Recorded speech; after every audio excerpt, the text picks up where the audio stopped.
Okay, folks, I still have a problem with this Ram 20 Dodge truck. This is a 2000 Dodge.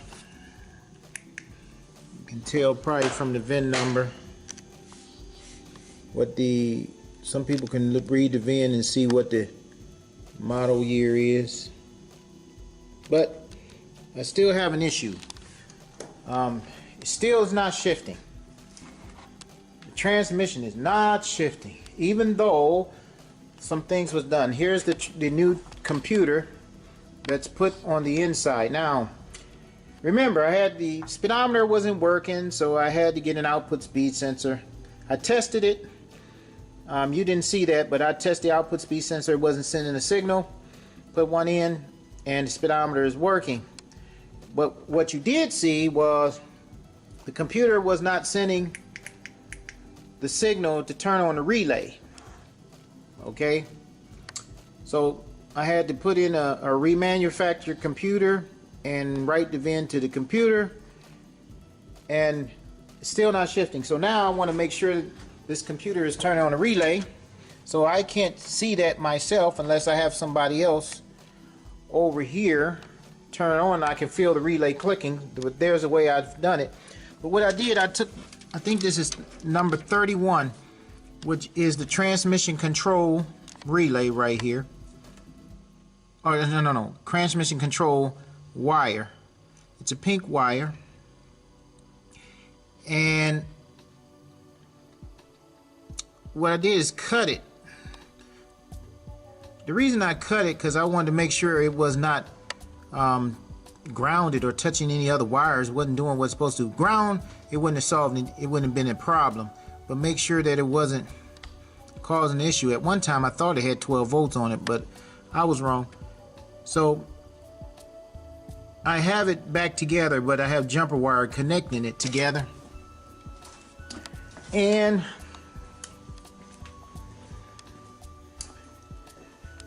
I have the voltmeter here hooked up, and what I did, I have the voltmeter on the ground,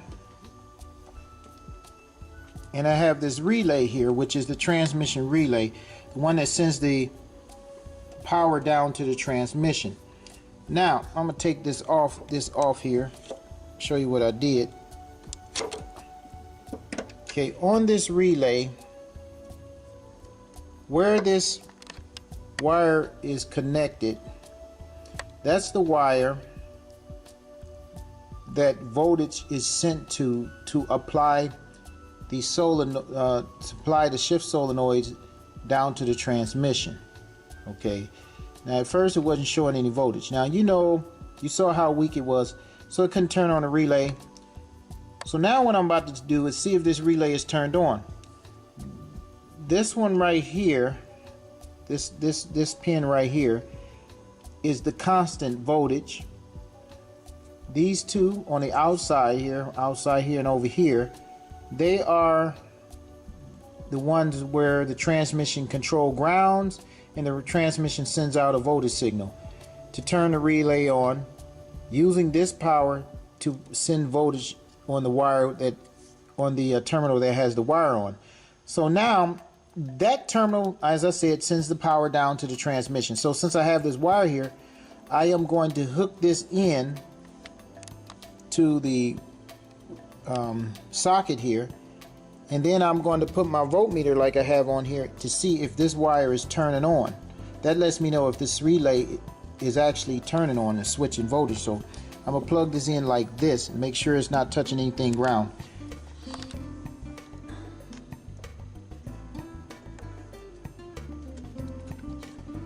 Okay, so I have it in just like that. I have the positive side of the voltmeter here, and I have the ground here. So when I turn the ignition on, if that relay has switched, it's going to send a voltage signal to my voltmeter, letting me know that the relay is switching and volts is going down to the transmission. So let's see here. There is the meter.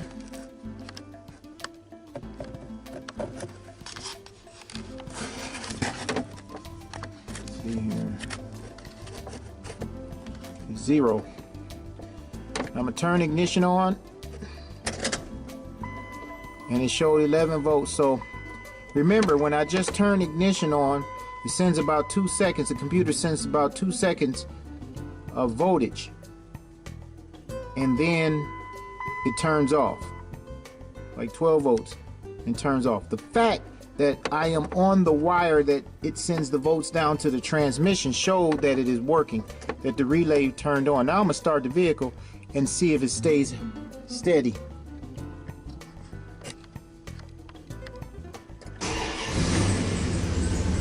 All right, now that relay is working, the computer is doing its job now. At one time, oh, why did that turn off? Probably because I had it on too long. Let me see.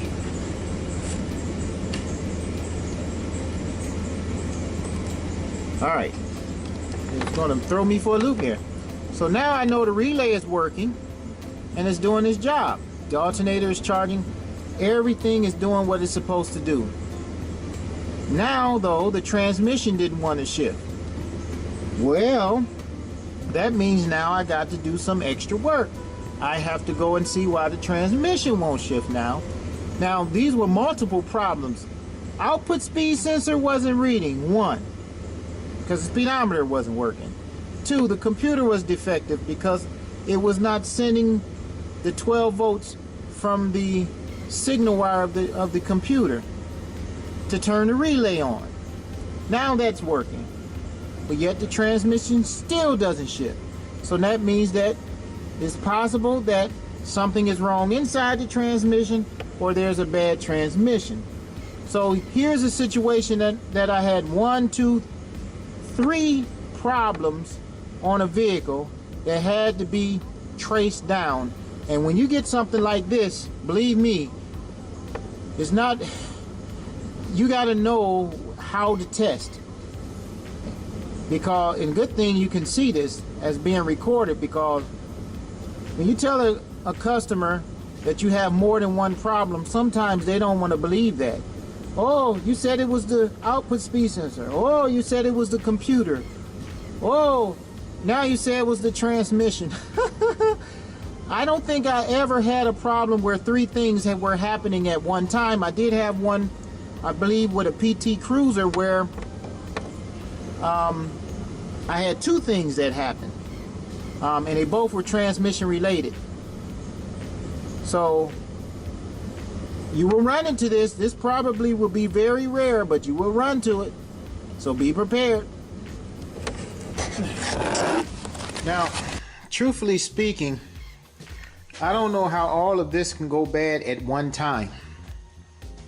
But I do know that they had a computer issue before, because this blue wire that is set there grounded was hooked to the relay, because the computer that was in here originally was not grounding the relay to allow the voltage to go to the transmission.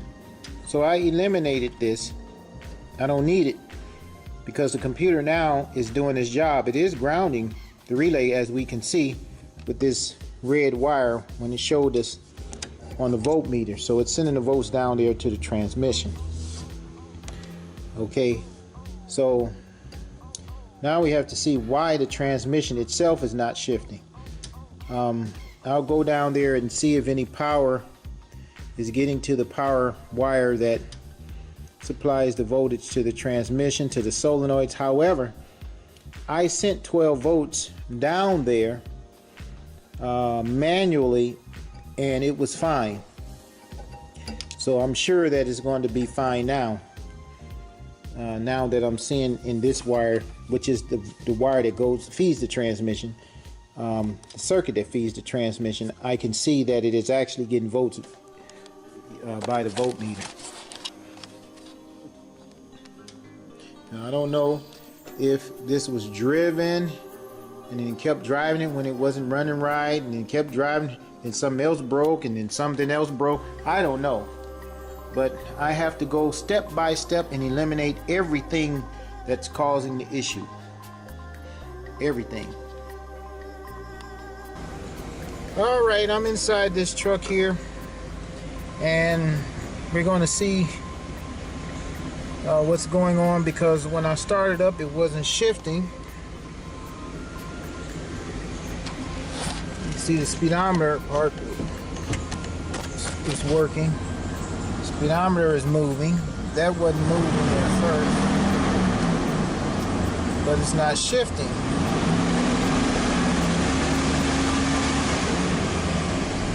It's not shifting.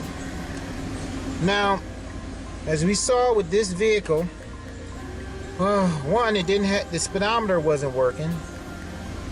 Two, the computer was bad. So now what else is causing this not to shift? Is the transmission bad? There's something I saw here that you need to see.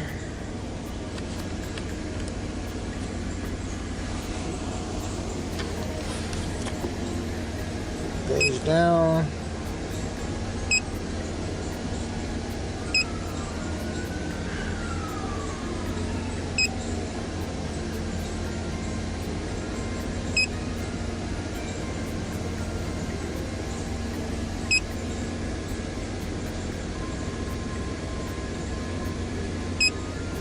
Okay, I was looking at the output shaft speed sensor, and this is in gear.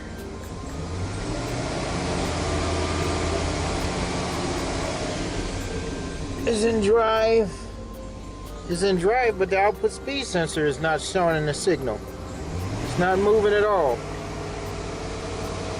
See vehicle speed. The governor, targeted governor pressure is 0. Let me see. The governor is not trying to make pressure. Let me see. Page up. Some up. Page down. Page down.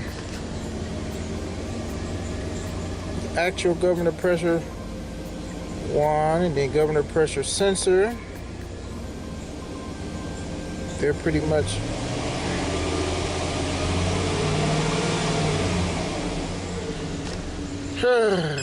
page up. So output shaft speed sensor, this is something I'm gonna need to focus on now, because why is that not sending a signal? It should be moving. So what are we gonna do? I'm gonna go to the output shaft speed sensor, and I'm going to see if this thing is a problem with this Dodge Ram.